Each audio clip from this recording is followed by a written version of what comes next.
18:00 ir Ignalina, ar ne? Taip.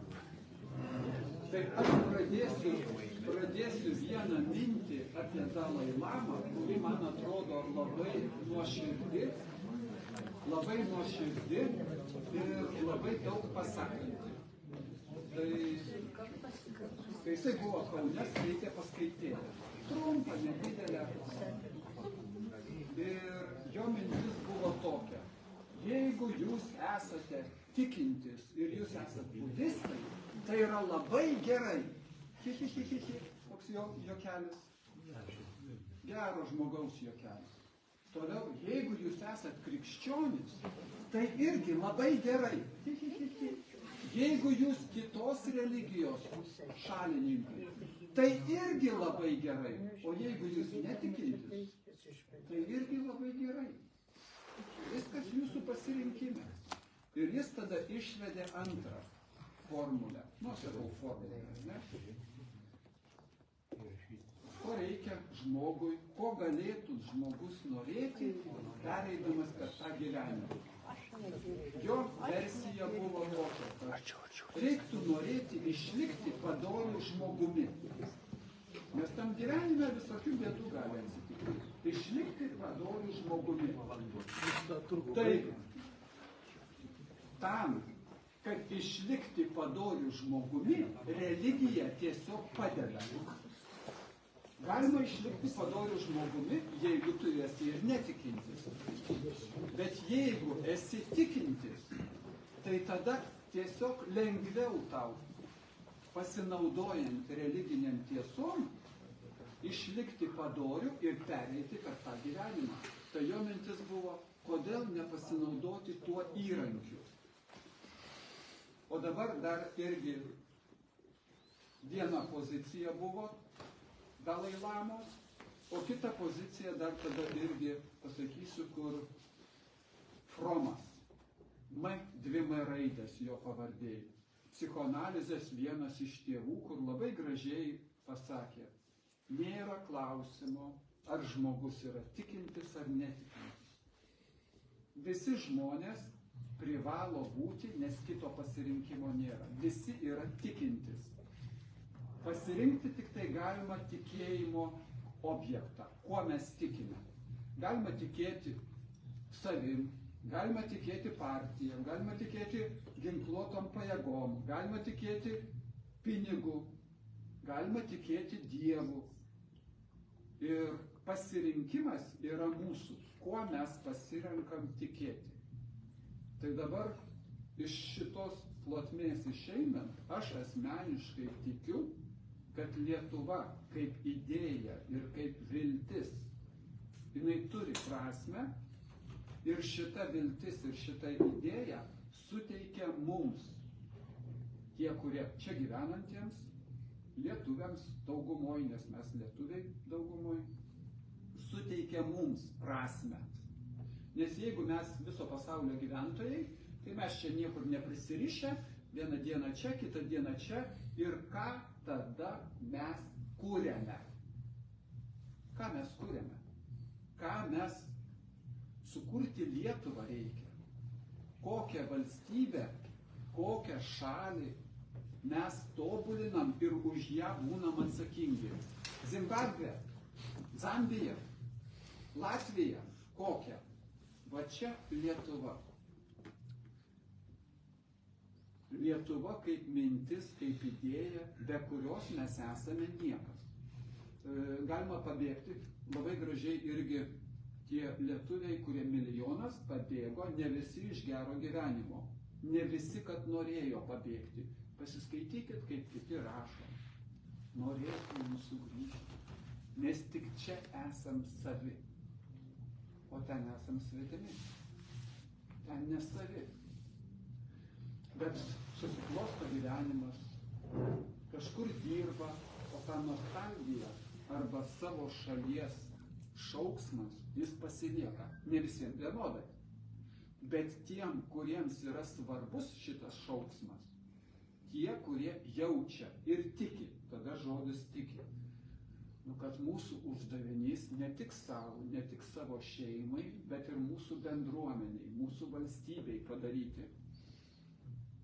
Ta padaryti, kad jinai gerėtų, klestėtų, kad nebūtų sunaikinta. Dabar mes turim situaciją, dabar Lietuvoje, kai ne iš gero gyvenimo, materialiai aš gyvenu labai gerai, palyginus kaip Lietuvoje gyvena žmonės. Bet ne iš gero gyvenimo, o aš matau, kad mes einam pagal mano suvokimą, pagal mano žinias, pagal tai, kiek aš domiuosi. Aš matau, kad mes einam sunaikinimo ir susinaikinimo link. Ir geopolitiniai procesai, kurie dabar yra pasaulyje prasidėję, jie suteikia dabar galimybę ir viltį patraukti Lietuvą savo. Dabar turiu tave paaiškinti truputį plačiau.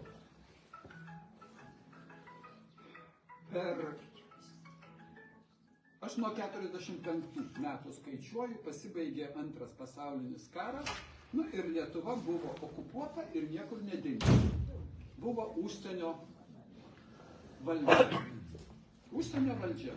Ir 45 metus toj užsienio valdžioj begyvendami, Lietuvoje susiformavo, iš vidaus susiformavo jėga, kuri pasakė, mes norim būti nepriklausomi.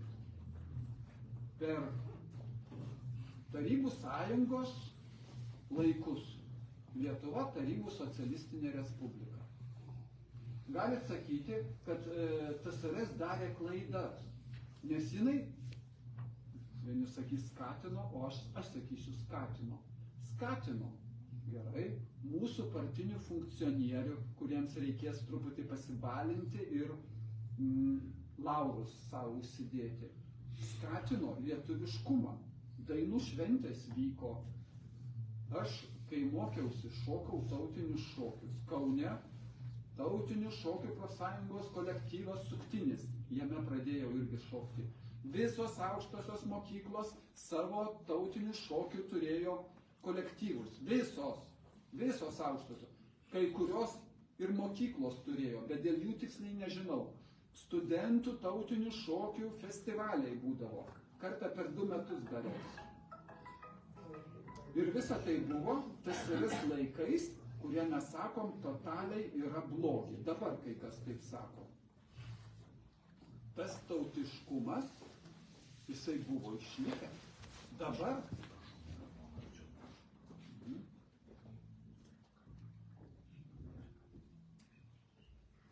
gerai, tas tautiškumas buvo išlikęs. Ir to tautiškumo pasakoj, aš sakau, kad to tautiškumo pasakoj, mes pasakėm, atėjo ne laikas, o susiklostė galimybės. Ir mes pasakėm, norim būti nepriklausomi. Nepriklausomybė tai yra vertybė. Aš atsimenu, kurioje vietoje aš lėkiam su visa mašina ir kurioje vietoje Baltijos kely visi stovėjo. Aš atsimenu, kurioje vietoje. Nes nepriklausomybė tai vertybė. Tai mums visiems svarbu. Aš dar darau prielaidą savo, tokią truputį merkantilinę, nelabai gražią. Mes galvojom, mano manimu, mano įsitikinimu, mes galvojom, kad mes esam protingesni, geresni, apsukresni ir mes vieni, be Tarybų sąjungos gyvensim geriau. O geriau visi nori gyventi. Tai Kaune, kur aš gyvenu, močiutė savo daržą turėjo. Kūda tokia džiūsna kaip aš. Ir jau virš 80 metų. Ir su ją vis apie politiką pakalbėdavom. Ir amžinatilsį jinai jau numirus, bet tuo metu, kai dar jau buvo, jau dar krutėjo, bet dar buvo gyva, atsimenu, prie tvoros priėjau, apie Dalią Grybauskaitę pasikalbėjom ir sako man, močiutė, buvo kažkas po 27 ar po 28 nepriklausomybės metų. Sako močiutė, viena koja stovėdama karste, jau realiai. pavojinga dabar kalbėti apie politiką. Ar gali būti baisesni žodžiai seno žmogaus, patyrusio žmogaus, kuris nepriklausomybės laiku pasako, po 27 metų pavojinga kalbėti apie politiką nepriklausomoj Lietuvoje. Tai mes TSRS laikais brandolį subrandinom, kad mes norim būti nepriklausomi, o ką mes subrandinom nepriklausomos, vadinamos nepriklausomos Lietuvos laikais. Kad mums nepriklausomybės nereikia. Mums nereikia. Lietuvos konstitucijai 1 straipsnį parašyta Lietuva nepriklausoma respublika. Nepriklausoma. Pasižiūrėkite, su Zigmu Vaišvila mūsų straipsnis. Yra 5 straipsnių ten serija, 4 puslapiai, kiekviena dalis, apie NATO 4 puslapiai, tiesiog taip išėjo, sudėliojom. Apie Europos Sąjungą 4 puslapiai, detaliai išrašyta, kaip iš mūsų vietiniai okupantai, vietinė valdžia pavogė nepriklausomybę. Pavogė teisę būti šeimininkais savo šaly. Nuosekliai viskas parodyta. Ir šitos vagystės, jinai kvalifikuotai buvo padaryta, šitos vagystės ne iš karto pastebėti galima, bet aš medikas. Aš neteisininkas. Vien elementariai duomenys, jeigu visus susidedi, akivaizdu, mes buvome apgauti. Žaidimas koks? Lietuvos konstitucija tai yra pagrindinis teisės aktas ir jisai priimtas ne valstybės, kažkokios tai valdžios. Lietuvos valdžia nepriėmė konstitucijos. Mes, eiliniai Lietuvos žmonės, priėmėm konstituciją ir įdavėm ją valdžiai, tame tarpe pirmoji vietoj valdžiai, sakydami, jūs privalote jos laikytis. Mūsų visų Lietuvos žmonių priimto teisės akto. Ir jeigu jūs nesilaikote, jūs tampate nebeteisėti. Užtat konstitucijoje yra pasakyta, bet koks Seimo priimtas įstatymas, vyriausybės nutarimas ar kas tik norit, kuris prieštarauja konstitucijai, yra neteisėti. Ką padarė Lietuvos valdžia? Lietuvos valdžia į konstituciją įdėjo, taip vadinamas ten konstitucinis aktas, kuris sako, kad Lietuva yra Europos Sąjungos narė. O tai reiškia, mes privalome vykdyti nurodymus. Briuselio biurokratai pasako, šitokia formuluotė įstatymo turi būti Lietuvos teisės aktuose įdėta. Mes negalim ginčytis ir argumentuoti, kad visas kitas tiko, o dabar šitas mums ne prie ko, mums netinka. Privalote. Apie nekilnojamą turtą, šičia, nekilnojamo turto mokestis. Prieš 20 metų priimtas vėl tvarkingai, todėl, kad bendra kryptis yra kuo daugiau reikia atimti pinigų, o paskui perskirstyti, o paskui mes einam link to, čia ne tik Lietuva. Dirbsite, iš vis algos negausite. Visa jūsų alga nueina mokesčiai ir mes perskirstysim ir paskirstysim jums pagal jūsų nuopelnus, pagal jūsų ar jūs lojalūs valdžiai ar ne. Ir jeigu atsistosit ir patrepsėsit taip, kaip valdžia nurodė, jūs gausite savo pinigėlius, kurių jau pamiršite, kad yra jūsų pinigėliai. Link šitos krypties mes einam tiesiu tekstu. Ir nekilnojamo turto mokestis visose vakarų šalyse, jisai įvestas, jie su juo susitaikė, jisai yra visuotinis ir turės būti ir Lietuvoje visuotinis. Dar žaidimo taisyklės. Maloningieji užsienio šeimininkai leidžia vietiniam išdavikam pagal savo nuožiūrą pasirinkti, ar šiandien įgyvendina šitą, pavyzdžiui, papildomą apmokestinimą ar po 3 dienų, ar po 3 metų. Ar šiandien 0,2 procento, o paskui 0,5 procentus. Nu tai čia pasirinkite, mums šitą leidžia. Europos Sąjunga nurodžiusi yra, kad Lietuvoje per mažai yra apmokestinama ir privaloma tvarka, norit dabar nekilnojamo turto. Nepatinka pavadinimas, pavadinkite ginkluotų pajėgų mokestis. Yra Lietuva pasižadėjusi, Lietuvos valdžia pasižadėjo. Jie pasižadėjo. Bet jie nepasakė, kad būtinai nekilnojamo turto. Gali būti kitoks mokestis. Ta ir turi padaryti. O pasižadėjai ir privalai vykdyti. Tai dabar grįšiu vėl. Pirmas Lietuvos konstitucijos straipsnis sako, Lietuva nepriklausoma. 130 berods 147, kur konstitucinis aktas sako, kad Lietuva priklauso nuo Europos Sąjungos ir mes neturim nepriklausomybės. Kokia yra problemėlė? Konstitucijoje yra įdėta nuostata, kuri sako, Lietuvos žmonės turi teisę atsisakyti ir nepriklausomybės. Mes visi turim teisę. Tik tai ten yra nurodytos sąlygos. Jeigu norim atsisakyti nepriklausomybės, tai reikia, kad 75 procentai žmonių, kurie turi teisę balsuoti, kad jie pasakytų, nebenorim būti nepriklausomi. Kai tie išdavikai mūsų surengė referendumą, 17 procentų balsų pritrūko. Bet tada padarė, nesvarbu, taigi nesvarbu. Man vienas medikas, nu tai jau su aukštuoju mokslu ir lyg tai turėtų būti su potekste, lyg tai turėtų būti kažkiek lyg tai protingas. Aš jam vienas iki aiškinu, kad čia nusižengė konstitucijai, čia nusižengė. Jisai sako, labai reikėjo, galima. Tai kai žmogus šitą formuluotę pasako, aš nebegaliu ginčytis. Jeigu jisai sako, kad galima nusižengti įstatymui, tada, kada labai reikia. Nu tai reiškia, reikia tik būti valdžioj ir įstatymų galima nesilaikyti. Tai kas tada prie manęs prisikabins, nes aš valdžia? Jūs laikysitės, o aš galiu nesilaikyti, tada atsiranda 2 įstatymai, 3 įstatymai. Važiuoju mašina, nelaimė, užmušiau žmogų. Bet man galima, o jūs pasodinsi kalėjimą.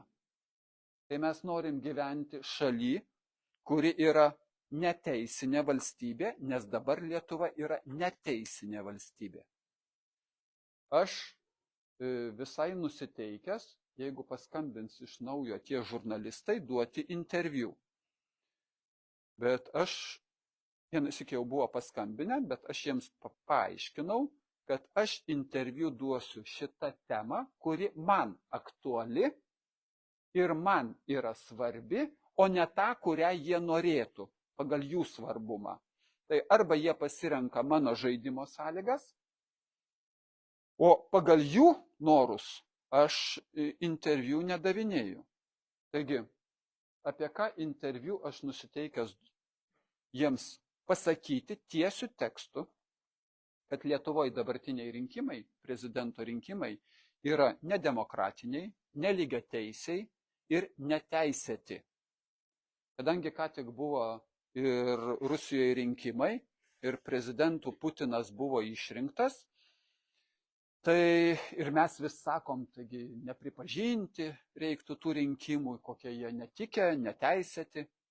Tai aš pailiustruosiu tiek anglam, jeigu jie domėsis, bet kažin ar jie domėsis, tiek amerikonam, jeigu jie domėsis, bet kažin ar jie domėsis, tiek švedam, kuriem žurnalistam nusinčiau, bet jiem nebuvo aktualu. Taigi, ką aš pademonstruosiu, ką aš paliudysiu žurnalistam apie demokratinės Lietuvos prezidento rinkimus. Pirmas punktas, šiandien dar pasidariau nuotrauką. Vieno iš kandidatų, profesoriaus Dainiaus Žalimo, nuomonė straipsnis atspausdintas LRT, valstybinės radijo televizijoje. Nuomonė Prieš tai nusinčiau Verygos atspausdintą, dar, 3, 4, 5 nuomonės atspausdintos, kitų net 2-3 kartus atspausdinta. Aš tada nusinčiau į LRT, pirmas buvo nusintimas, kokie Vaitkaus būtų pirmieji darbai, jeigu jisai būtų išrinktas prezidentu. Man atrašė labai greitai, kad šito jie neskelbs, nes tai prieštarauja, tai ką aš sakau, prieštarauja demokratijos principams. Taip ir parašė.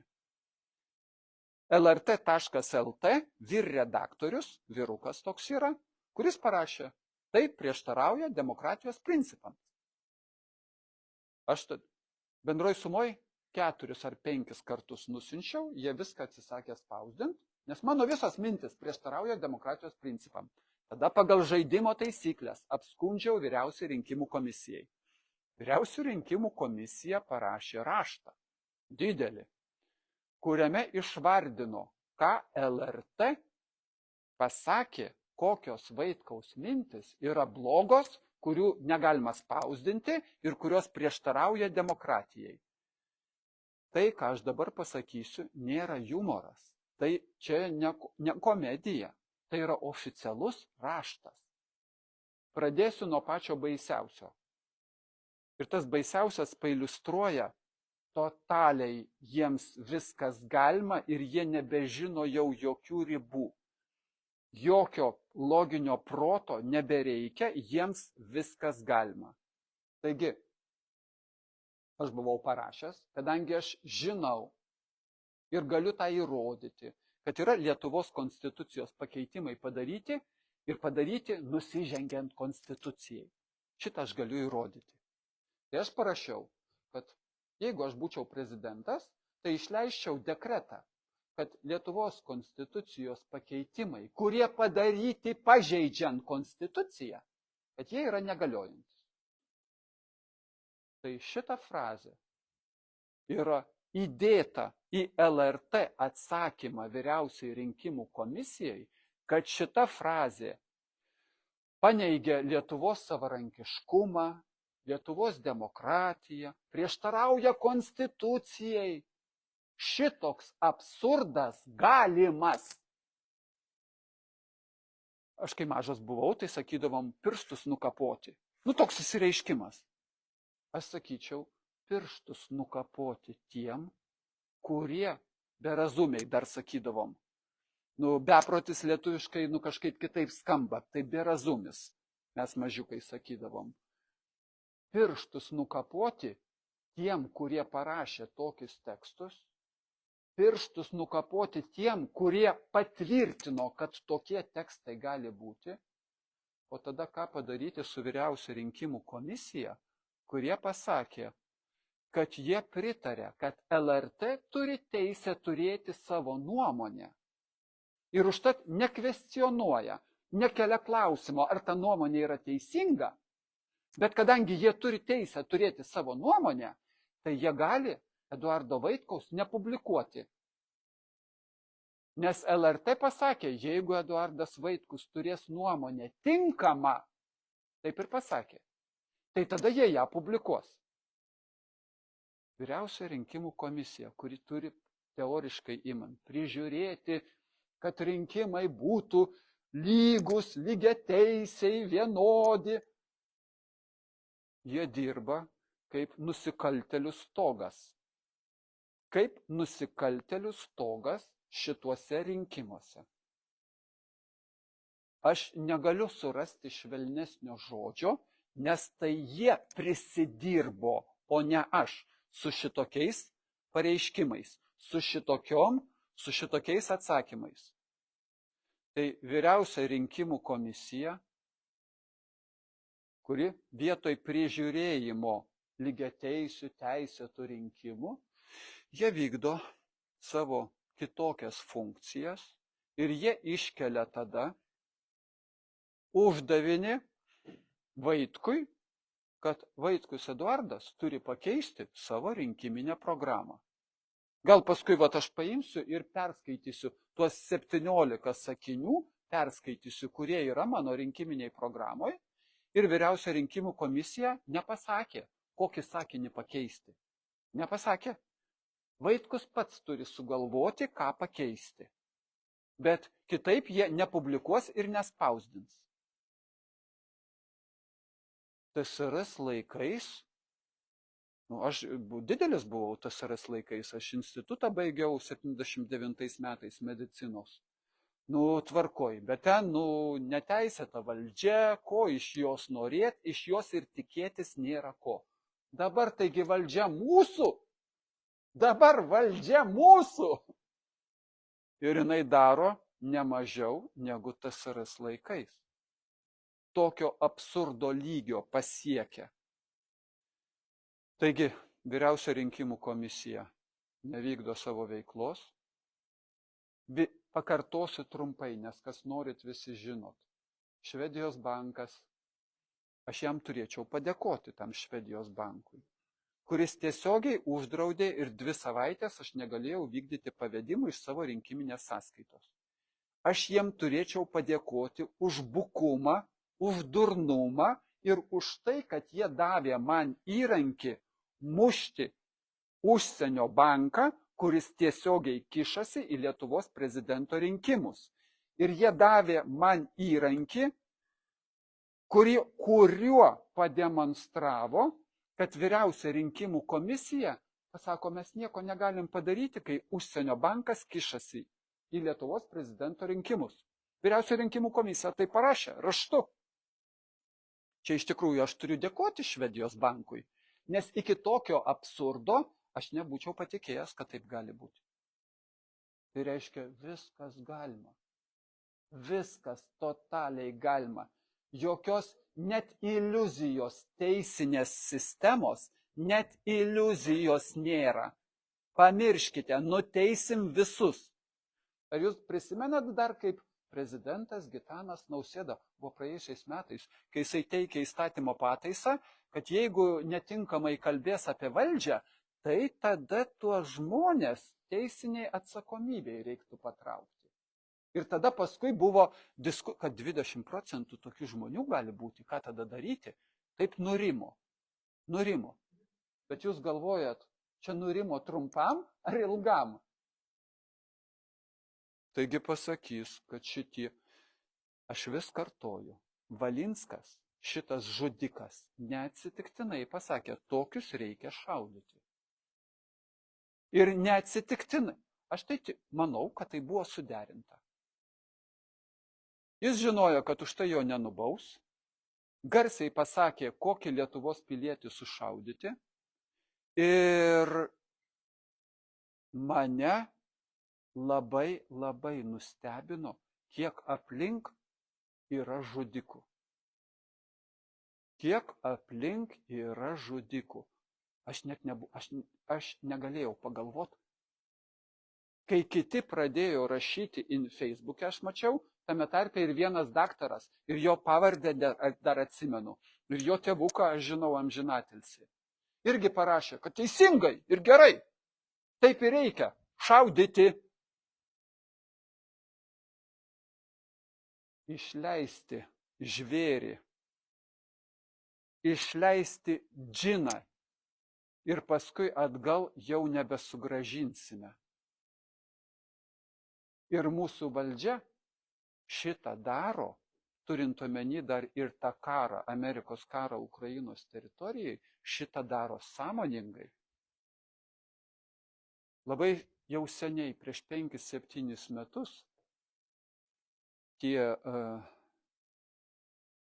nekariškiai, kaip vadinasi tie kariškiai, nekariškiai, ne visuomeninė, ne rezervistai, pavadinimas užkrito. Kaip vadinasi tie savanoriai, kurie,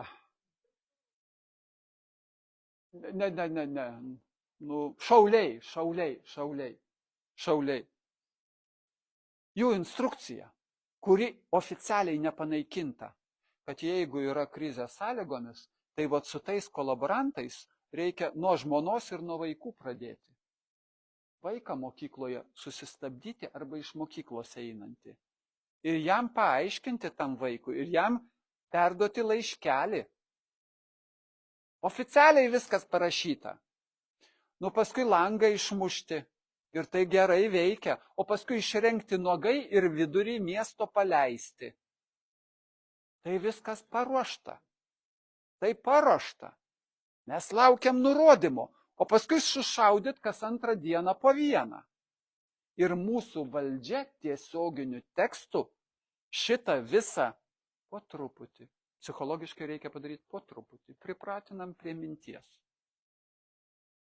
Kita mintis, čia nuo Hitlerio laikų žinoma, nieks naujo. Kita mintis, mūsų priešininkai, jie ne žmonės.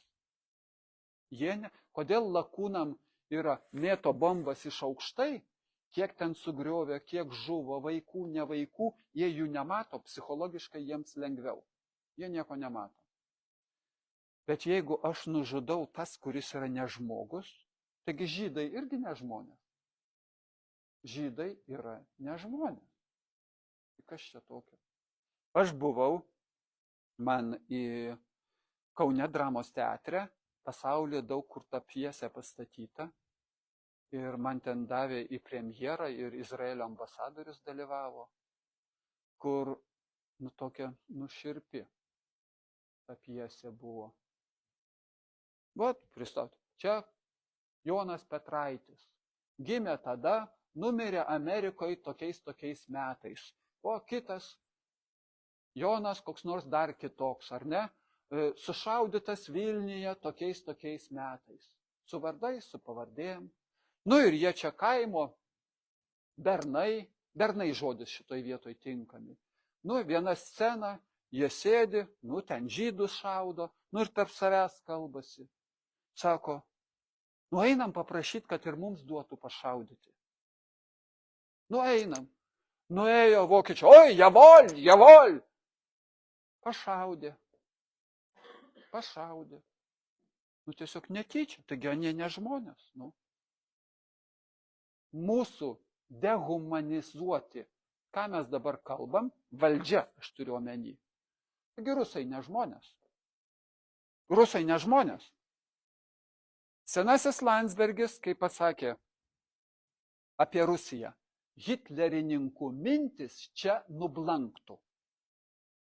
Tai, kas dabar vyksta Rusijoje. Jis dar vieną žodį pridėjo. Hitlerininkų mintis apie žydus čia nublanktų. Dabar Rusijoje yra blogiau negu Hitlerio ir jo pasekėjų apie žydus mintis. Apačioj susirinkę, sakau, mes susirinkę Lietuvos žmonės, paskui plojome. Rusija žmogėdrų šalis. Žmogėdrus taigi ne žmonės. Ir hitlerininkų mintis apie žydus čia nublanktų. Aš nusinčiau išvertęs į anglų kalbą ir lietuviškai parašiau, nes aš lietuvis, ir į anglų kalbą išverčiau ir nusinčiau Izraelio ambasadoriai Vilniuje. Moteriškė tuo metu buvo. Jokio atsakymo. Hitlerininkų mintis apie žydus čia nublanktų. Lopata, profesorius Lopata, didžiai garbingas Seimo narys, sako. Labai gerai, kad ramiu balsu. Taip, mes priėmėm, Rusija yra teroristinė valstybė, rusai yra teroristai. Ramiu balsu. Susiraskit, pasižiūrėkit, socialdemokratas vienas senas. Jisai dabar politikoje niekur nedalyvauja. Kiekvieno Lietuvos vaiko ir suaugusio pagrindinė užduotis yra, kad Rusija būtų sunaikinta. Tiesiu tekstu sako. Norint sunaikinti Rusiją, tai reiškia Lietuva tada privalės būti sunaikinta. Mus stumia į šitą beprotybę, nes Rusijos Lietuva negali sunaikinti. Amerika vienintelė pasaulio šalis, kuri gali sunaikinti Rusiją. Bet tai baigsis tuo, kad ir Amerika bus sunaikinta. Ir jie šitą žino. Dabar mes, aš sakyčiau, Lietuvos žmonės turim nuspręsti, ar mes norim kariauti Amerikos proksi kare Ukrainos teritorijoje. Yra charakteristika, kas yra tas proksi karas. Čia yra terminologija. 100% tai, kas vyksta Ukrainoje, atitinka Amerikos tą proxy karo terminologiją. Prieš tai geras pavyzdys buvo karas Vietname. Tai buvo proxy karas irgi tarp Tarybų sąjungos ir tarp Amerikos, Vietnamo teritorijoje. Vieni sako 2 milijonai žuvo, kiti sako 3 milijonai žuvo. Bet tų vietnamiečių žuvo daug. Aš jau nekalbėsiu apie tai, kad Amerika sufalsifikavo ir užpuolė Šiaurės Vietnamą. Sufalsifikuotų pagrindų. Ten tokia Tonkino įlanka, aš jos ir pavadinimą atsimenu. Ir tada pasakė, kad užpuolė karinius laivus vietnamiečiai. Tada davė nurodymą bombarduoti Hanojų. Makeinas, toks senatorius buvo, amžinatilsį numirė prieš porą metų. Jo dukros pasisakymą išsisaugojau pas tavį. Tokia simpatiška moteriškutė, jo dukra, prie jo urnos bažnyčioje pasakė kalbą, kaip jos tėvukas kovojo svetimose šalyse už tų šalių laisvę. Jis buvo numuštas Šiaurės Vietname. Po to, kai Amerika sufalsifikuotų pagrindų užpuolė Šiaurės Vietnamą. Jis buvo ten numirštas, ten jisai kalėjo, ilgai kalėjo. Jisai ten tvirtas kareivis buvo. Ir tam bekalint ar ne, jisai ten atrodo ir atsisakė, kad jį išlaisvintų aukščiau laiko. Jisai kaip kariškis labai tvarkoj buvo. Bet jis savo atsiminimuose buvo parašęs: nekenčiu tų vietnamiečių, ir panaudojo vietnamiečiam anglišką, aš pamiršau tą pavadinimą, anglišką slengą. Niekinančią kalbą, kaip vietnamiečius vadina. Nekenčiu. Ir kol gyvas būsiu, jų nekęsiu. O kai jis numirė, jis kovojo už Vietnamo laisvę, pasirodė. Čia apie tai, ar istoriją nesuklastosime. Ir jeigu mes ją leidžiame klastoti, tai tada ir paaiškės, kad sąjūdį sukūrė senasis Landsbergis. Ir visi turime mokykloje jau apie tai išmokti.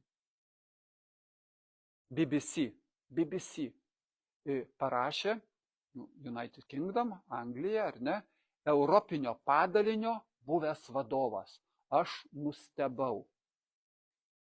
Jis parašė vieną frazę, kuri, jis protingas žmogus, su juo viskas tvarkoj, bet jis suvokia mentalitetą. Ir tą vieną frazę parašė tokią, kad vis tik didingiausi laikai Anglijoje buvo Antrasis pasaulinis karas. Kaip mes vieni atstovėjom ir atsilaikėm prieš Hitlerį. Paskui taip labai. Tiesa, kai kas sako, kad Amerika ir Rusija truputį padėjo.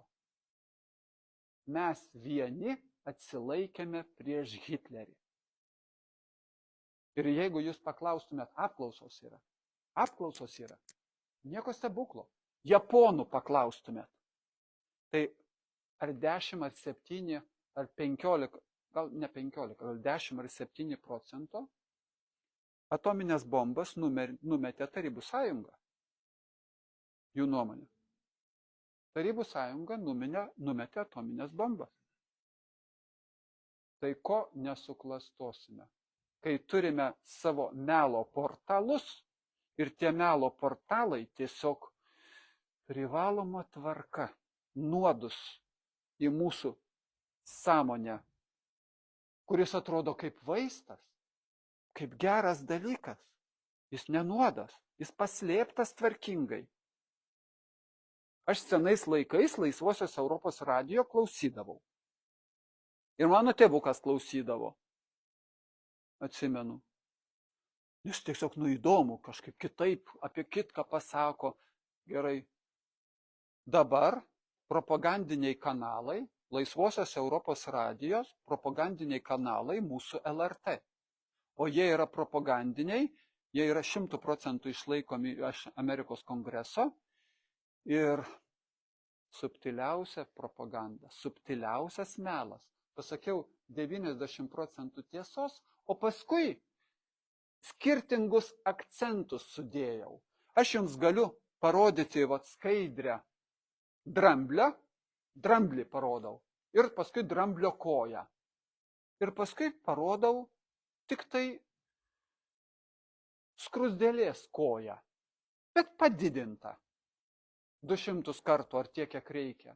Ir jūs matysit, kaip dramblio koja yra tokio pat dydžio, kaip ir skruzdėlės koja. Bet aš pamiršiu pasakyti, kad čia skruzdėlės koja tai padidinta. Ir jūs atsiminsite. Ir dramblys, ir skruzdėlė, jeigu su koja užmina, tai ojojoj, kaip blogai. Tai šitą melo 30 metų, šitą melą važiuoja ant mūsų, galima susirasti, viską galima susirasti, bet reikia mokėti susirasti, reikia turėti laiko, nedirbti, reikia tuo domėtis specialiai. Amerikos centrinė žvalgybos valdyba 47 metais įkurta. Vėl labai garbingas profesorius. Aš tų pirminių šaltinių neieškojau ir neieškosiu. Ypatingai garbingas profesorius iš Amerikos, kuris sako, viskas yra vieša, čia ne paslaptis. Virš 80 valstybių pasaulyje nuvertė. Pagal Amerikos užsienio politikos pareikalavimus. Nuvertė. Ir jis gražiai sako, kai kur nuvertė autoritarinius, despotinius ir tada padarė, kad būtų demokratiniai. Kai kur nuvertė demokratinės vyriausybės ir pastatė autoritarinės. Tai vieną pavyzdį aš puikiai žinau. 53 metais Iranas savo valdžią išrinko rinkimuose gerą iranietišką valdžią. Ir jie pasakė, nepadoru, kad mūsų naftą ir pagrinde naudojasi anglai šitą naftą. Nacionalizuoti naftą turi būti Irano žmonėms. Oficialiai viskas patvirtė. Anglai, bet amerikiečiai irgi prisidėjo, bet čia anglam aktualu buvo. Komercinė prasme angla aktualu buvo. Nuvertė, ką reiškia nuvertė? Suorganizavo mitingus. Suorganizavo žmonių nepasitenkinimus, nuvertė tą teisėtai išrinktą vyriausybę ir pastatė šachą. Nuo šachas buvo jiems geras, viskas tvarkoj. Aš į Iraną buvau nuvažiavęs, visai nepiktybiški ir labai ramūs žmonės. Bet dabar aš kalbu apie tai, kad Amerika nebūtinai dėl kažkokių plačių, globalių, savo ilgalaikių, savo ketinimų, bet jie laikosi tokios pozicijos, kas mums nepatinka pasaulyje, mes pakeičiam ir nusispjauti, ar čia demokratinė, ar nedemokratinė ta valstybė. Mes esam šeimininkai. Ne Heigas. Heigas buvo viceprezidentas. O gal ir Heigas pasakė, kad jėga yra tam, kad ją naudotus. Jisai apie Amerikos ginkluotas pajėgas pasakė. Logiška, teisinga, jeigu aš turiu jėgą ir jos nesinaudoju, tai kam tada jinai man reikalinga? Tai dabar aš grįšiu atgal prie tos paprastos minties. Ar mums reikia Lietuvoje būti užsienio užsakymų, užsienio interesų reiškėjais, ar mums reikia galvoti savo galvą? Aš už tai, kad galvoti savo galvą ir nesikišti į kitų šalių vidaus reikalus. Nes nemokinkime mes, kai mes tokius rinkimus Lietuvoje organizuojame, čia dar bus triukšmas kaip reikalas. Nes aš jau žinau pradinius duomenis, kai vyriausios rinkimų komisijos kompiuterinėse skaičiavimuose yra labai didelių neatitikimų. Pagal buvusius, ne dabartinius, bet pagal buvusius rinkimus. Ir planas dabar yra toks, kad su advokatu kartu ir dar su Zigmu Vaišvila mes planuojame eiti pas Seimo pirmininkę ir kelti klausimą apie Vyriausią rinkimų komisiją ir visų šitų rinkimų teisėtumą. Ir kad įtraukti šitą klausimą į Seimo svarstymą, o bet koks svarstymas jau yra katastrofiškai blogas, tiesiog negalima leisti, kad svarstyti, ir bet koks palikti tuos rinkimus taip, kaip dabar yra, kažką pastabdyti irgi blogai, ir teisme jau yra atskiras raštas, teismas priėmė skundą, advokatas mano vardu pateikė, realiai sakant, dėl Ingridos Šimonytės. Nes Vyriausia rinkimų komisija pridarė tokių akivaizdžių klaidų, kad Ingrida Šimonytė negalėjo. Dabar reiktų jai panaikinti, anuliuoti visus jos surinktus balsus, nes balsų surinkimas buvo leista rinkti balsus, kai tas leidimas prieštaravo įstatymui. Įstatymui prieštaravo. Negalima leisti. Tai jeigu jie toliau laikysis, kad negalima leisti, tai katastrofiškai blogai.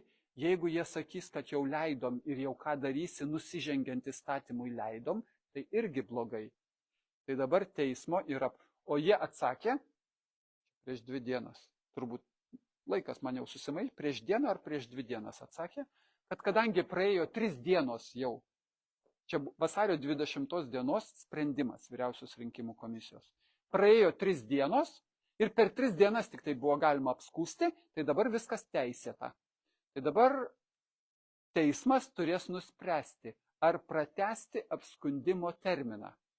Bet jeigu pratęsia apskundimo terminą, tai šakės netokios, jau neduok Dieve kokios šakės, nes Šimonytės turi nelikti rinkimuose. Apsikvailino ir apsidurnino iš tos temos, o mums viskas galima, mums nusišvilpti. Tai jūs savo asmeniniais pavyzdžiais turit kai ką savo pasidemonstruoti. Valdžia bloga, valdžia bloga. Bet arba mes kažką darome visi, šituose rinkimuose dabar tiesiog taip jie sutapo, kad dabar pirmi yra prezidento rinkimai. Prezidentas užsienio politikoje gali daug ir labai daug. Per užsienio politiką ir per karo reikalus prezidentas gali sustabdyti bet kokį karą Lietuvoje. Jis tą turi tokią galimybę. Teisėsaugai gali šį bei tą padaryti, bet negali jokio įstatymo priimti. Tai užtat privaloma tvarka. Privaloma tvarka, ar mums patinka ar nepatinka, kaip sekantis etapas. Pasakius A, privalu pasakyti B.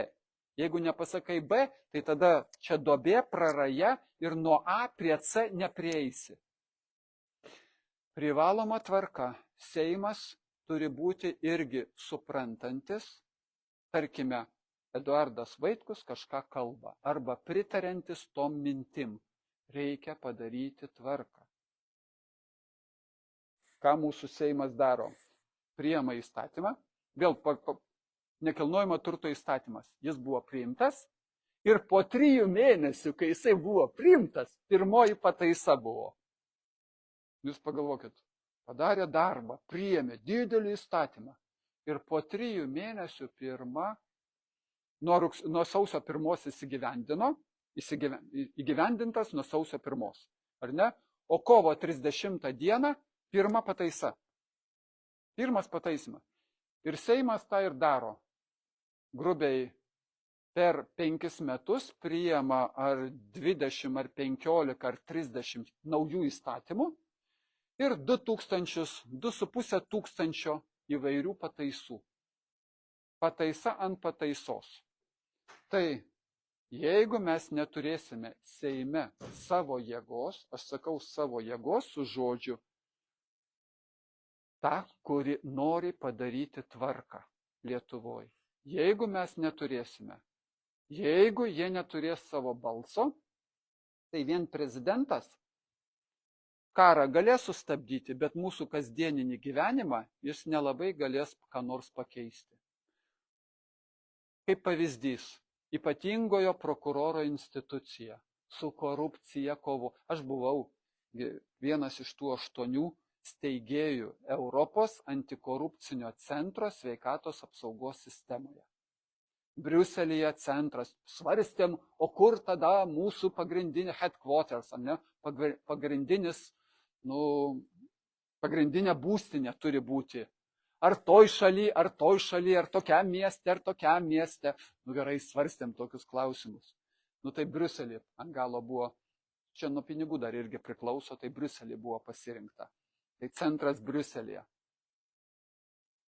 Ir aš nuo tų laikų žinau, kad jeigu yra politinė valia, su korupcija galima susidoroti. Bet tam reikalinga politinė valia. Vienas, vadinkim, žmogus labai seniai man prieš 20 metų sakė apie Lietuvą. Jis pakankamai daug žinojo ir sakė, STT turi kompromato ant visų. Jie tik tai laukia, ant ko gali pradėti. Jie laukia nurodymo.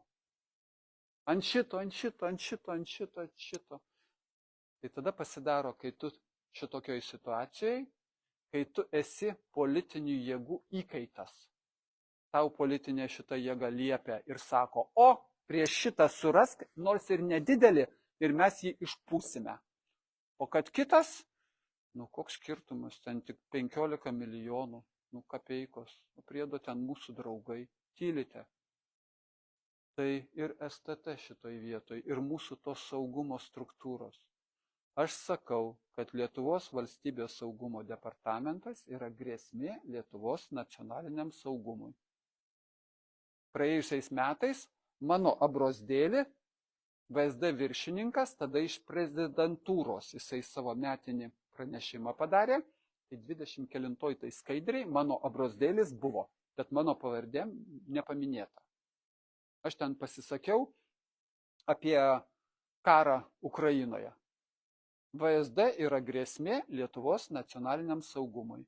Aš argumentuoju elementariai. Vienas žurnalistas viešai pasakė, kad jis dalyvavo politinėse kovose ir demonstracijoje. Ir VSD apmokėjo jam, sumokėjo. Nedaug tų pinigėlių sumokėjo už tą dalyvavimą. Ir jis turėjo ten tam tikrus šūkius rėkti. O VSD negali jokių būdų, jokioj politikoje dalyvauti. Ir po šito viešo prisipažinimo visur buvo apie tai pranešta. Seimas tyli kaip vandens į burną pasiėmė. Reiškia, Seimas nėra laisvas. Ir aš pabaigsiu tada. Ir VSD žino, kam iki 27 milijonų dolerių kyšius išdalino amerikonai. O jeigu žino ir nepraneša, ir nesiema priemonių, juos visus, aš buvau Facebook'e parašęs, kad karo kurstytojai turi būti likviduoti. Ir tada mano, ar 12 tūkstančių tų sekėjų buvo, karo kurstytojai turi būti likviduoti. Išbraukė iš vis, uždarė tą Facebook'ą. Jie pasakė, jūs galite apskusti, bet kai aš noriu apskusti jų sprendimą, man neleidžia. Įvyko klaida, pabandykit sekantį kartą. Kokį, nežinau, 30 kartų bandžiau. Panaikino. Karo kurstytojai turi būti likviduoti. Tai aš seniau sakydavau, kad VSD turi būti likviduotas. Audriui Nakui, kad čia sako, gal nereikia, gal čia per daug. Tai gerai, išmėštas. Išmėštas turi būti.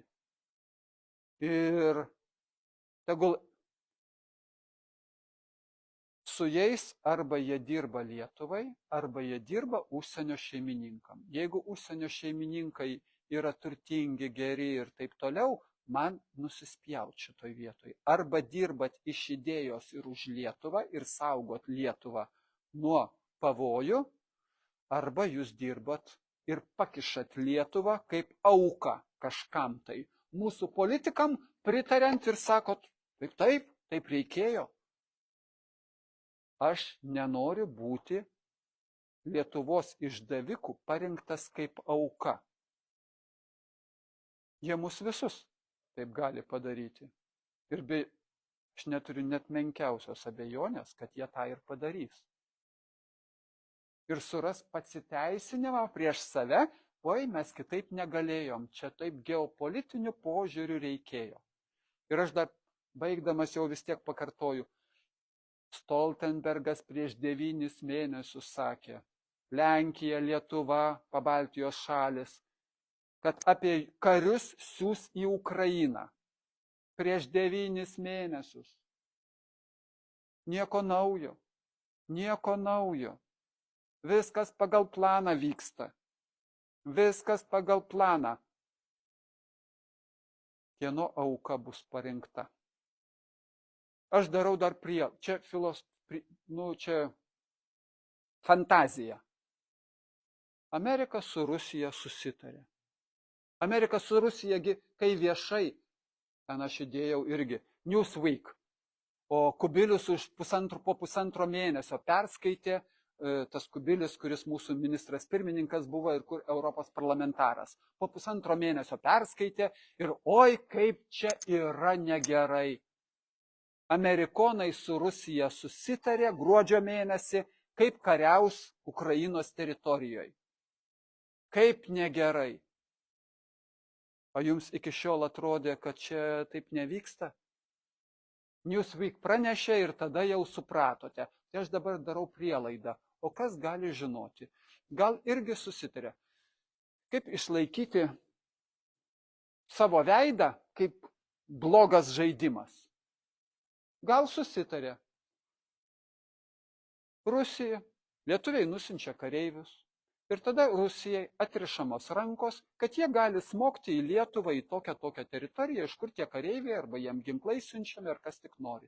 Amerikonai suderino ir sutarė. Tvarkoj. Po to mes pasakysim, kad darom tokius žingsnius, paskui pasakysime, kad jūs čia per daug jau intensyviai kažką darote ir pasibaigs taikos sutartim. Galimas scenarijus ar ne? Aš sakau, o kodėl negalimas? Susiderinsim. Dvi didžiosios šalis tarp savęs susiderins. Negi pradėsim atominį karą ir viską sunaikinsime. Iš viso tada pagalvoju elementariai, kas turi daugiau ko prarasti, ar Amerika, ar Rusija, pagal materialinės gerovės. Aišku, kad Amerika. Ir jie ką, nori prarasti? Tai ką turi? Dar apie viltį. Arba mes tikime. O tikėjimas su jumis aš sutiksiu. Dėl tikėjimo ginčytis negalima. Arba mes tikime, kad galime pakeisti padėtį. Aš asmeniškai tikiu. Neklauskit kodėl, aš nežinau kodėl.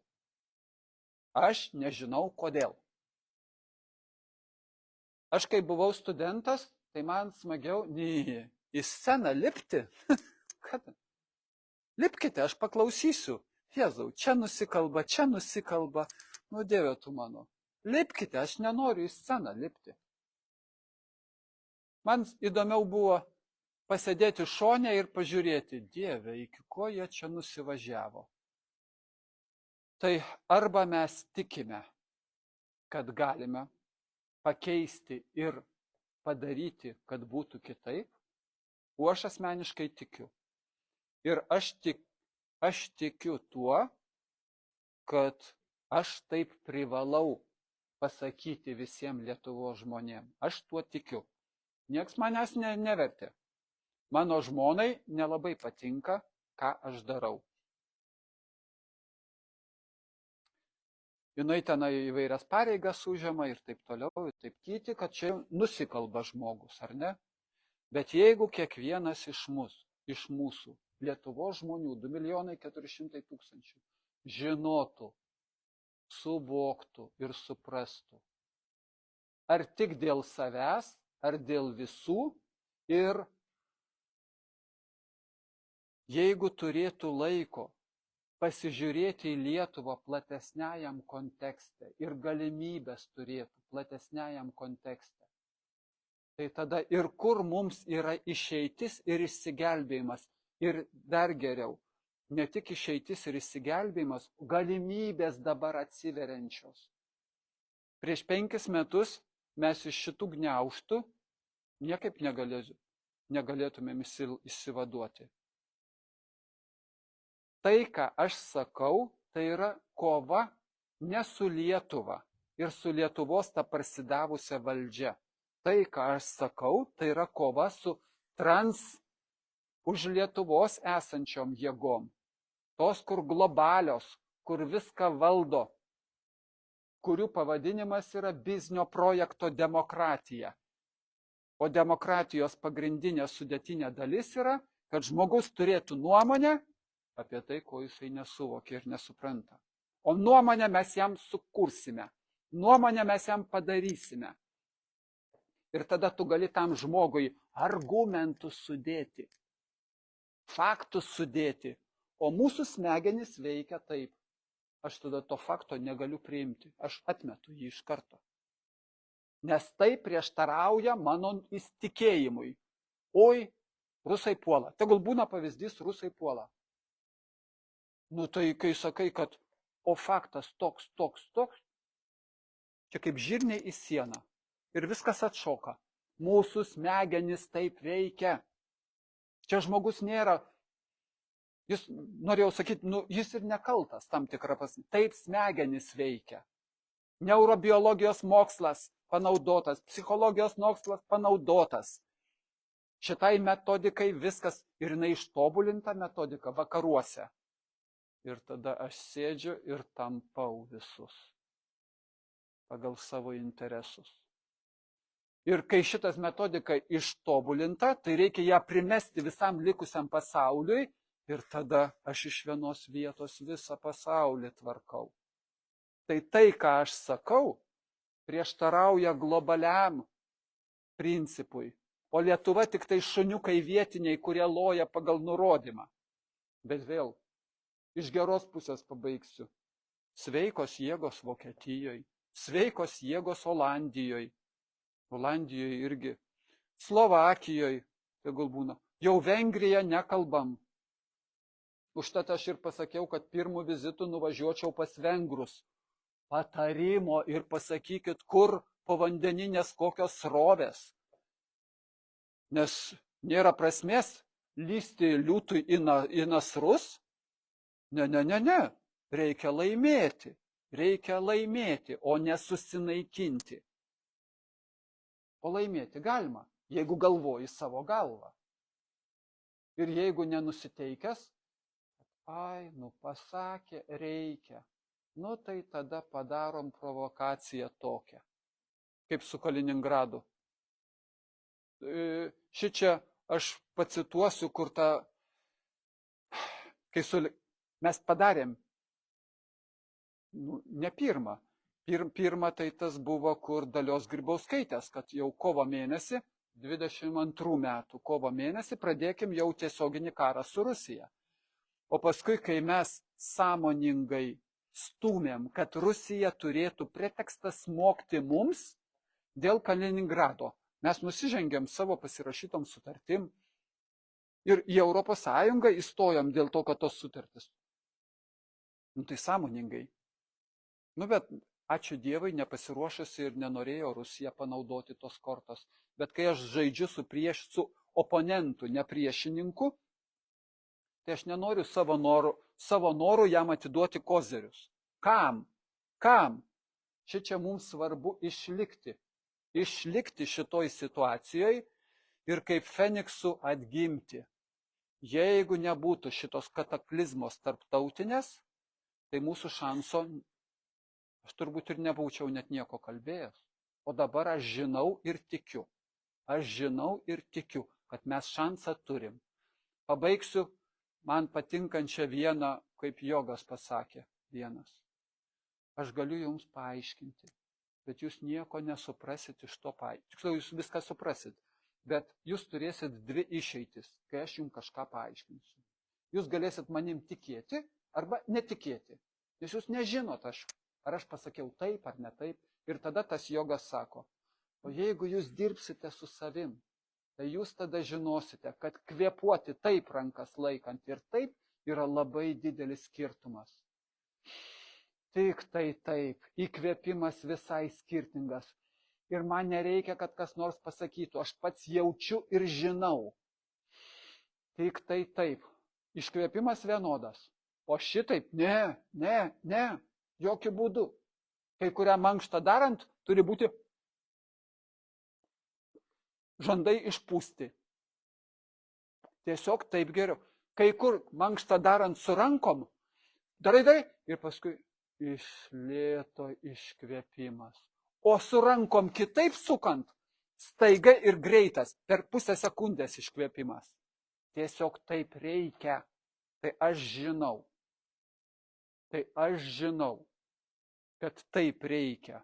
Ir užtat sakau, arba mes patikėsime savim ir nuspręsime, aš už tai, kad mes būtumėm šeimininkai savo šaly. Mušimės tarp savęs, nesutarsime, bet vis tiek globaliais dalykais mes sutarsime.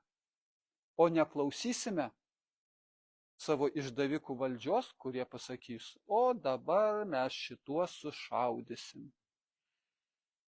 Tada sakys žmonės, o mesgi nekalti, viskas nuo mūsų priklauso. O tam, kad partiją įkurti reikia, ir man žodis partija, dar mano pagrindinė mintis, visos tos partijos 30 metų buvo tos pačios. Ir tada Skvernelio pavardę šitoj vietoj panaudoju, sakau, jie švarkelius ir skvernelius tik tai keičia. Sąmoningai ir specialiai taip pasakau. Nei viena pasitikėti aš negaliu, nes arba jie impotentai buvo, arba jeigu jie ir buvo papuolę į Seimą, tai jie parodė, kad jie tvarkingai dirba kaip privaloma sudėtinė dalis sistemos. Landsberginė partija ir socialdemokratai nesuderinami, jie tikrai vieni pozicija, kiti opozicija, arba pasikeičia pozicija, opozicija. 2K, ar neatsimenat? Kubilius Kirkilas. Tvarkingai tos pačios sistemos sudėtinė dalis. Tvarkingai tie patys. Tai naujos partijos tiesiog reikia. Nes jokia sena aš asmeniškai pasitikėti negaliu. Ir tikėti, kad jie neišduos, neparduos, irgi negaliu. Tai tada kelias minutės paprašysiu advokato Mažvydo Misiūno, kad jis apie partijos reikalus.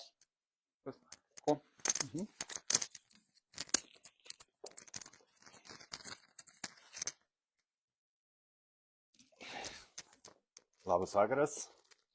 Iš tikrųjų, tai mūsų žiūri per gyvai labai didelis kiekis žmonių, iš tikrųjų netikėtai, galbūt čia dėl gero garso, pagaliau garsą susitvarkėm.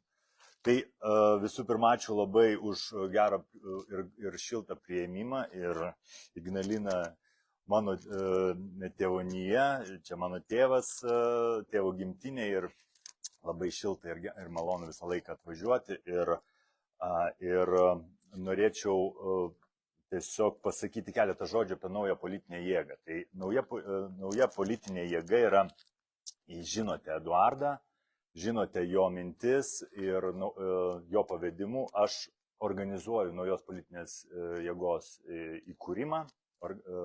Ir koks yra dalykas, kad reiškia, buvo laikas, kad Eduardo Vaitkaus nieks nežinojo.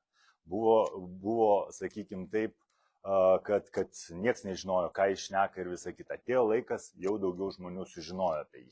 Tas pats dabar yra su nauja politinė jėga. Dar nėra pačios organizacijos, niekas apie ją nežino, tačiau jai irgi ateis laikas. Todėl, kad tai yra instrumentas, kuris padės realizuoti tam tikrus dalykus, ką deklaruoja Eduardas Vaitkus. Tai dėl partijos, jeigu kažkam neaišku, galit po susirinkimo ateiti pas mane, aš jums greit paaiškinsiu, ką reikia daryti, bet paprasčiausiai reikia įgaliojimą užpildyti, jį pasirašyti, nuotrauką padaryti ir atsiųsti arba elektroniniu paštu, arba į naujos politinės jėgos Facebooko puslapį. Bet aš norėčiau dar visą laiką pasinaudodamas progą keletą minčių apie rinkimų visą eigą pasakyti. Tiesiog ta informacija šviežiai ateina vis pastoviai pas mane, todėl kad aš bendrauju su faktiškai dabar šiai dienai yra 60 koordinatorių įvairių žmonių, kurie renka parašus 40 miestų Lietuvoje, sakykime, vidutiniškai jų skaičius didėja. Kaip beje ir naujos politinės jėgos skaičius labai stipriai didėja, steigėjų, aš vos ne per savaitę gaunu po tokį žiupsnį, reiškia, įgaliojimų ir iš viso sekėjų, naujos politinės jėgos Eduardo Vaitkaus sekėjų labai stipriai daugėja su kiekviena diena. Tačiau koordinatoriai, parašų rinkėjai susiduria su kokia situacija. Jeigu prisiminsim anksčiau, kai buvo rinkimai vyko, žmonės papirkinėdavo milteliais, alumi, saldainiais, ten dar kažkokiais tai dalykais. Šitie papirkimai jau baigėsi, jie jau, sakykime taip, daugiau mažiau užkardyti, bet šiuo metu rinkimai vyksta kokiu būdu, kad yra labai daug žmonių, kurie gauna pašalpas, socialinės išmokas įvairiai yra remiami valstybės. Ir šitiems žmonėms yra pasakyta, aš turiu tokią informaciją ir man žmonės skundžiasi ir aš kaip teisininkas negaliu apie tai nešnekėti, todėl kad tai yra labai svarbu. Tai ir žmonės sako tokį dalyką, kad norint gauti iš žmonių, tokių dažnai socialiai pažeidžiamų žmonių, labai sunku gauti parašą. Jie bijo pasirašinėti, bijo iš viso žiūrėti, bijo iš viso į tą pusę žiūrėti, kur renka parašus. Dėl ko taip vyksta? Ir gaunama tokia informacija, kad žmonės, reiškia, tiesiog pasakyta, jeigu jūs pasirašinėsit už kitus kandidatus, pavyzdžiui, Eduardą Vaitkų, jūs prarasit pašalpą, jums bus sustabdyta pašalpa ir žmonės tiesiog bijo. Čia pirmas momentas. Antras momentas yra savivaldybėse įvairių, sakykime, rajonų savivaldybė yra seniūnaičiai. Seniūnaičiai, žinodami visus adresus ir visą kitą, nes seniūnaičio aš pats savo seniūnijoje bandžiau būti išrinktas. Seniūnaičiai jie yra tokia visuomeninė institucija, kur sakykime taip, žino visus savo savivaldybės gyventojus. Tada jie eina su parašų lapais, kas jiems yra draudžiama. Jie eina su parašų lapais, gauna vėlgi iš pensininkų, iš įvairių, reiškia, neįgalių asmenų parašus, o balsuoti už kitus, sako, nedrįskit, nes vėl kažkokios pasiekmes bus. Žmonės išsigandę. Čia antras atvejis. Trečias atvejis yra, daug dabar jūs ir patys tikriausiai girdit, kaip, reiškia, žmonės parašus renka ir ateina įvairūs provokatoriai. Pavyzdžiui, Panevėžy man moteris pasakojo, kaip ateina apspito jos mašiną, kurioje ji rinko parašus ir pradėjo žmonės skanduoti, norim karo, norim karo. Kas čia yra per žmonės, kas čia yra iš viso per situaciją, kad, reiškia, baugina žmonės, kurie bando, pilietiškai rinkti parašus. Tai čia vienas atvejis. Kiti atvejai yra, matėt per video, kur ateina žmonės tiesiog tarybos, tam tikri kažkokie tarybos nariai ar kažkas ir įvairiais necenzūriniais žodžiais, gestais bando provokuoti vieną ar kitą žmogų. Ir būtent tai vyksta su Eduardo Vaitkaus rėmėjais. Kodėl? Tai šitos klausimus atsakykim kiekvienas pats savo, kas tai yra ir po to jau sakykim, ta vyšnia ant torto yra ta informacija, kuri jau sklinda iš įvairių galų. Tai kaip, reiškia, viena iš pagrindinių, reiškia, sakykime, taip, kandidačių, Ingrida Šimonytė, per 2 dienas surenka 33 000 parašų, gynėjama parašų rinkimo lapų, nes jai nereikia, nes ji gali juos gauti kitų būdų, elektroniniu būdu. Tada pradedama aiškintis, kokiu būdu elektroniškai galima gauti balsus ir pasirodo, kad tuos balsus jai duoda užsieniečiai, kažkokie užsienietiškos anketos, kažkokie nesuprantami žmonės ir visa kita. Tai tokie atvejai, reiškia, parodo mums konkrečiai, kad nėra šiai dienai jokių laisvų rinkimų, nėra jokių lygiateisių rinkimų, yra privilegijuojami žmonės, kurie jau yra šiai dienai valdžioj, jie naudoja administracinį resursą tam, kad kuo greičiau surinkti parašus, gauti sales, ten dar kažką. Ir tokiu būdu jie vėl eina į rinkimus, ką daro 30 metų. Tai aš manau, kad šie metai parodys dar ar mes vis dėlto sugebam susiorganizuoti nepriklausomus laisvus rinkimus, ar vis dėlto nesugebam. Jeigu mes nesugebam, tai tada mes kaip tauta galbūt iš tikrųjų esam verti, kad mus kažkas tai kitas, reiškia, valdytų ir kiti kažkokie tai kitos jėgos kontroliuotų mus. Nelabai norėtųsi, kad taip įvyktų, bet aš tikiu, kad mums pavyks ir Eduardas Vaitkus yra tas žmogus, kuris parodo tą kelią, parodo tuos esminius dalykus, link ko mes turėtumėm eiti ir ko siekti. Po to jau kiti kandidatai, kiti žmonės pradeda jau drąsiau kažkokius dalykus šnekėti, ką išgirdo iš Eduardo, nes anksčiau apie tos dalykus, ką Eduardas šnekėjo, niekas nekalbėjo. Jūs neišgirsit niekas, kad kalbėtų apie suverenitetą, apie neutralumą, apie grynųjų pinigų konstitucijoje būtiną įtvirtinimą ir apie daug visų kitų dalykų. Tai vat aš tiesiog tiek norėjau pasakyti ir aš manau, kad galbūt dabar galėtumėm greitai užduoti klausimus Eduardui ir tokiu būdu, jeigu kažkas turit, bet kiek girdėjau, visi žmonės ateinantys sako, mes viską jau žinome. Sugalvokit klausimų kokiu nors. Nu. Ne. Čia mano grupiokė viena daktarė buvo ir grupiokas nuo labai senų laikų. 79 aš baigiau mokslus, tai 80 jau te internatūra vadinosi. Kšivickai tokie buvo. Tai ne pirma. Bet aš dabar tai čia nieko nemačiau, bet aš atsimenu nuo karto, kad čia labai gražu. Taip. Tai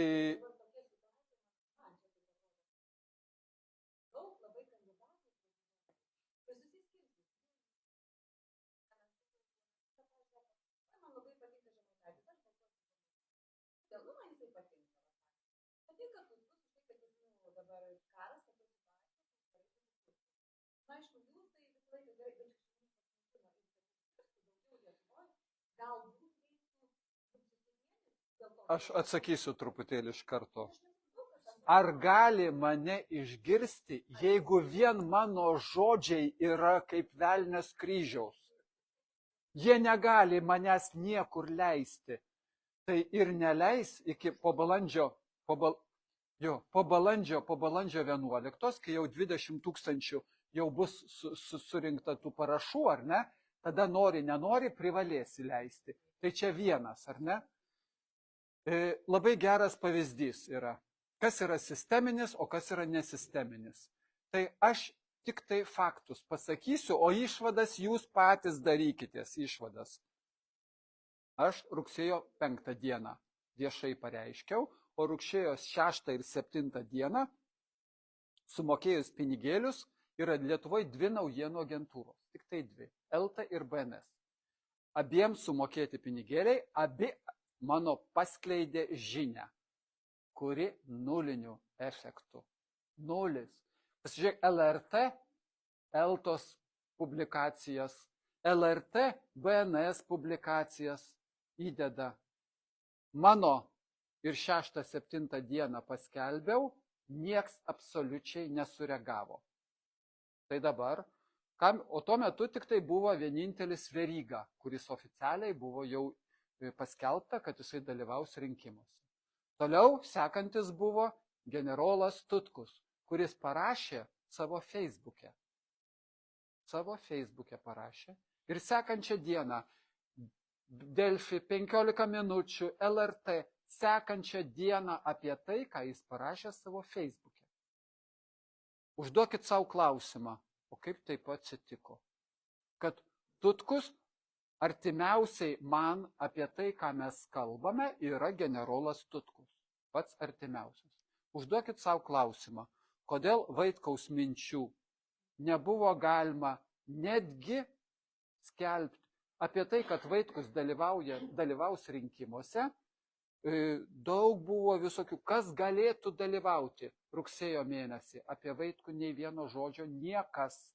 Spalio mėnesį apie Vaitkų nei vieno žodžio niekas iki spalio galo. Kaip sakiau, generolas paskelbė savo Facebook'e ir sekančią dieną visi, o dar paskui į LRT televiziją pakvietė. Spalio mėnesį apie Vaitkų nei vieno. Lapkričio mėnesį aš parašiau skundą žurnalistų etikos inspekcijai, Bernardinai, 15 minučių, žinių radijas aptarinėja lapkričio pabaigoj, kokie galimi kandidatai ir Vaitkaus pavardė nepaminima. Ne tai va. Klausimas, kodėl? Kodėl? Kodėl, jeigu yra opozicinis ir tas kandidatas, ir tas, apie kuriuos jūs sakot, susivienyti reiktų. Susivienyti, o tada yra tikėjimo klausimas. Jūs tikite, kad kas nors įvykdys savo pažadus? Aš asmeniškai negaliu tikėti. Jeigu aš nuspręsiu tikėti, tai samdurak. Tai kaip nugalėti? Arba Lietuvos žmonės.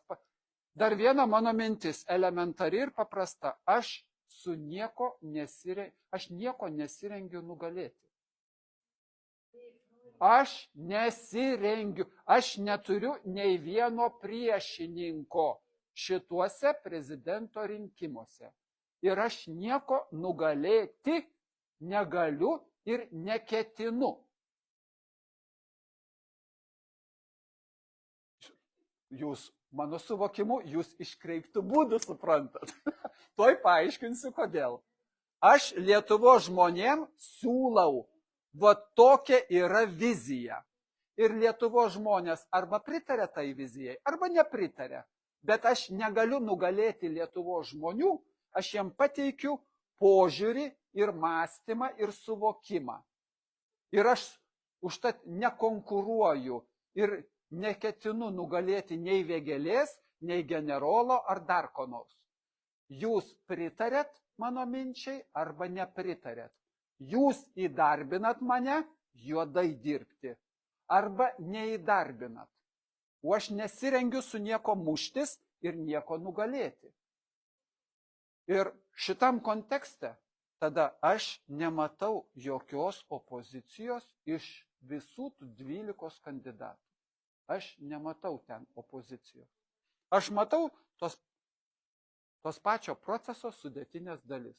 Galit jūs sakyti, generolas Lietuvą į NATO įstūmė, padarė ir pasakė, jeigu jums nepatinka NATO, čiuoškite iš Lietuvos. Čiuoškit. Bet generolas geras, aš su juo susitikęs buvau ir susitiksiu šeštadienį pas jį važiuosiu. Jis geras žmogus. Jis kaip žmogus geras. Aš pas jį važiuosiu į svečius. Turiu pakvietimą. Ir mes pasišnekėsime su juo maloniai. Aš manau, jis kaip žmogus viskas tvarkoj. Bet aš asmeniškai negaliu tikėti, kad kiti įgyvendins tai, ką jie sako. O be to, išskyrus generolą, tarkime, ar ne, visi kiti sako, einam į karą. Išskyrus generolą, visi kiti sako, tik tai formuluotę parenka. Ne, mes padedam Ukrainoj. Mes siunčiam savo karius į Ukrainą, o Lietuvoje nekariausime.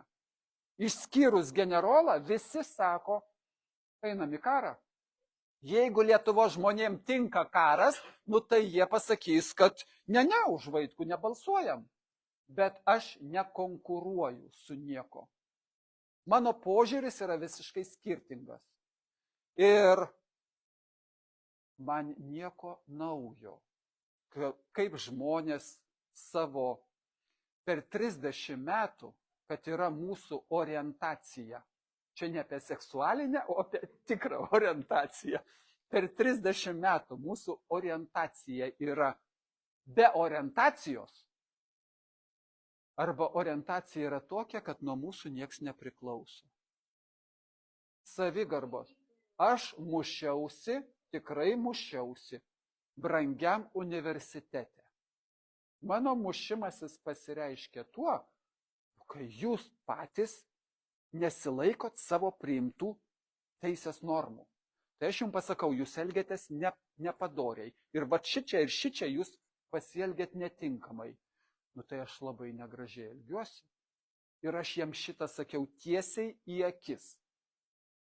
Tiesiai, ne kur nors eidam, o tiesiai raštą rektoriai parašau. Tiesiai paskui į mokslo tarybą nusiunčiau klausimą, ar rektorius gali vienasmeniškai nuspręsti, jis to negali. Yra visa procedūra. Kad aš nevertas profesoriaus vardo. Nu. Ir dabar pabandykite. Tai bus. Bus tada ir dabartinė. Bus dar blogiau, jeigu tada tai jų buvo. Dabar išvis kažkas drįstų tai padaryti. Tai kad jeigu nedrįstat, medicinos brangiam universitete nebuvo ir nebus daugiau nei vieno žmogaus, prieš kurį 4 kartus balsavo prieš, nors aš viskam atitinku. Bet aš kalbu apie tai ir išdrįskite. Bet tada jūs savo savigarbą išlaikot ar ne? O aš Kepeniui pirmas iki sakiau, ant jūsų apše ir jūs sakot, man gyventi reikia. Aš patylėsiu. Be savigarbos yra geriau gyventi. Čia pasirinkimo reikalas. O aš kažkoks toks esu, kad man savigarba yra svarbi. Prabundi naktį ir galvoju, taigi aš viską suvokiu. Taigi aš viską suprantu. Bet kaip aš dabar galiu jiems nusileisti, kai jie, totaliai neteisingai elgiasi. Aš protu suprantu, kad aš galiu nusileisti. Bet koks aš tada būsiu sau? Koks aš sau būsiu? Man labai patiko dar, pabaigai tada, nežinau, ar tai buvo, bet potekstė tokia, kad galbūt ir buvo. Stalinas jau numirė, čia Tarybų sąjungoje pasmerkė Staliną ir Mao Cedūnas atvažiavo į Maskvą. Ir jisai, neatsimenu su kuo, ten kalbasi ir tas vertėjas buvo ir paskui vertėjas pasakoja. Ir sako, jūs turit pasmerkti Staliną. Sako, negalim. Kodėl negalit? Sako, mes jį tiek gyrėm, kad dabar negalim pasmerkti. Ne, jūs vis tiek turit pasmerkti. Sako, čia pagal kiniečių psichologiją, kuri mums sunkiai gali būti suprantama, tada po kažkiek laiko, sako, mes tada prarasime veidą. Tai vis tiek pasmerkite. Ir tada sako, ko turbūt tas iš Rusijos pusės, iš Tarybų sąjungos pusės turbūt nesuvokė. Ir tada pasakė frazę, kam reikalinga valdžia, jeigu praradote veidą. Kam reikalinga valdžia, jeigu praradote veidą. Tai... Pavyzdžiui, sakykime, jūs išrenka prezidentu, bet jūs su tom sisteminiam partijam prieš ir jums tada organizuoja apkaltų ir bus kaip Paksai arba kaip Gražuliai. Tai, o Jėzau, ar Gražulis 2 kartus balsavo sulaužydamas konstituciją ir buvo viskas tvarkoj. Bet Gražulis turėjo būti išmestas, kadangi jisai ten kitose vietose jisai...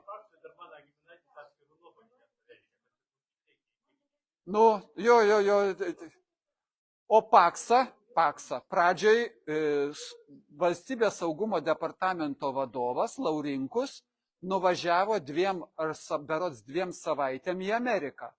Ir sugrįžęs į Ameriką pasako savo tą svarbėją kalbą.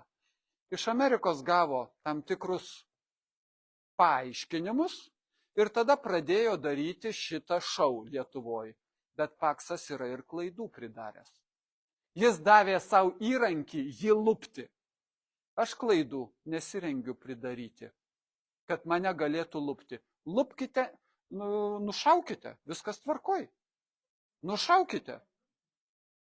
Prezidentą Kennedy nušovė. Kodėl prezidento Kennedyo dokumentai dėl jo nužudimo iki dabar neišslaptinti? Kai yra kongreso nurodymas, berods 16 metais paskutinis terminas pasibaigė, išslaptinti privaloma, tai įstatymas. Neišslaptinta. Kodėl? Todėl, kad Amerikos specialios tarnybos savo prezidento nužudime dalyvavo. Vienintelis atsakymas. Tas neišslaptinimas ir yra atsakymas. Tai tegul nušauna. O kas čia tokio? Mes numirsime. Ką? Tai kažkas, gal, aš žinokit, tikiu, tada atsirastų ir antras, ir trečias. Aš tikiu. Tai manęs nušovimas negazdina. Neringa Venckienė man pasakojo, pati asmeniškai pasakojo, Vilniui buvo į kažkokį mitingą atvažiavusi ir kiemuose pasistačiusi mašiną. Pilna mašina buvo. Ir paskui ne jinai vairavo. O paskui sakė, jie paklydo. Jie nestaiga išvažiavo į gatvę, kur pagrindinė magistralinė. Ir sakė, tarp tų namų ten besisukinėdami, priekinis ratas ir nukrito. Sakė, išlipo, visi 4 varžtai iškritę, susirinko varžtus. Bet tai manęs negazdina. Šitoj vietoj jeigu norit kariauti, aš esu pasiruošęs kariauti ir jeigu aš būsiu įdarbintas, tai dar pasižiūrėsime, kam čia liūdna bus. Jiems, aš manau, kad jiems bus liūdna. Tai aš esu nusiteikęs, vadinkim, taip kaip visą gyvenimą buvau nusiteikęs.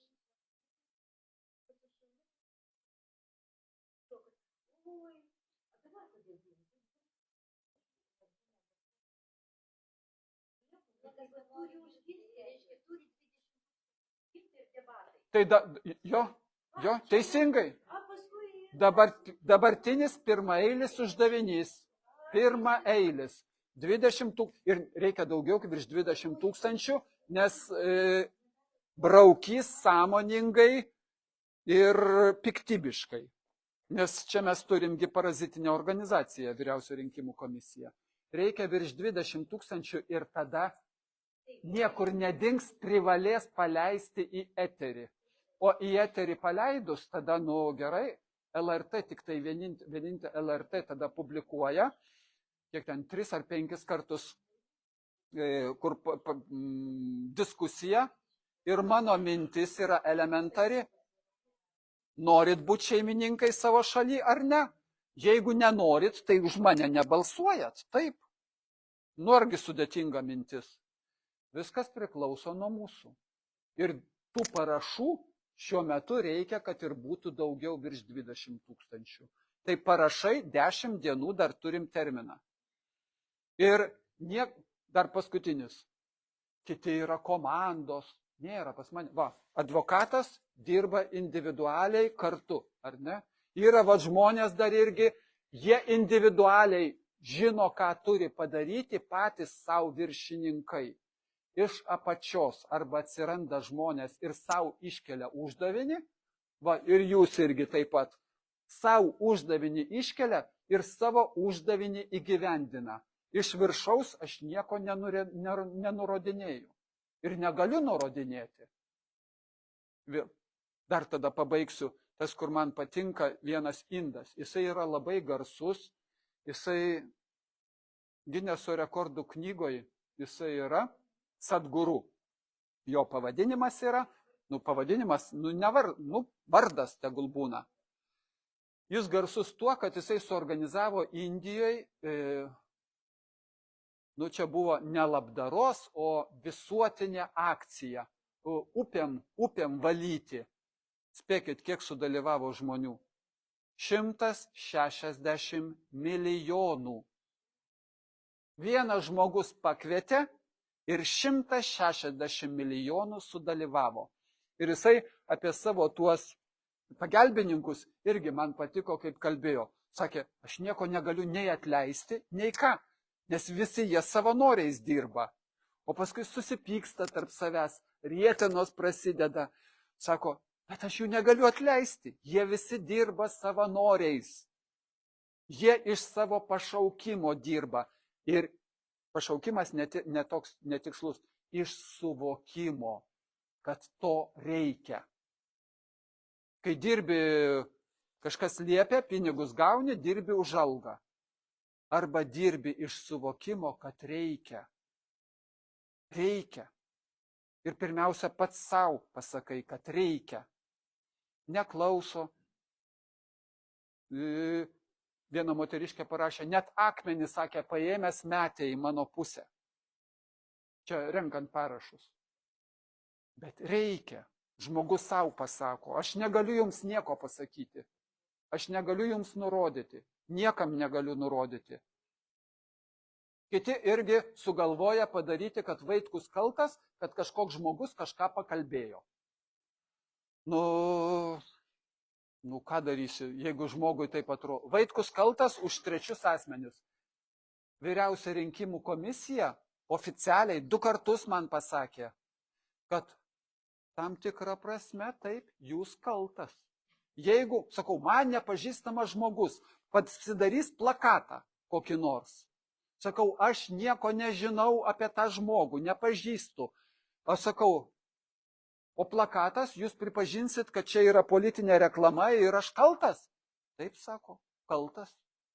Sakau, bet jūs sakot, kad aš kaltas dėl trečiųjų asmenų veiklos. Nu taip, sako. Bet čia mes kiekvieną atvejį vertinam individualiai. Tai aš būsiu kaltas, o Ingrida Šimonytė dėl tokio pat atveju nebus kalta. Aš kaip pavyzdį. Taigi viskas priklauso nuo mūsų. Ir nuo mūsų nusiteikimo. Ir sakau, ačiū jums, kad atėjot, o nusiteikti turite jau patys. Ačiū.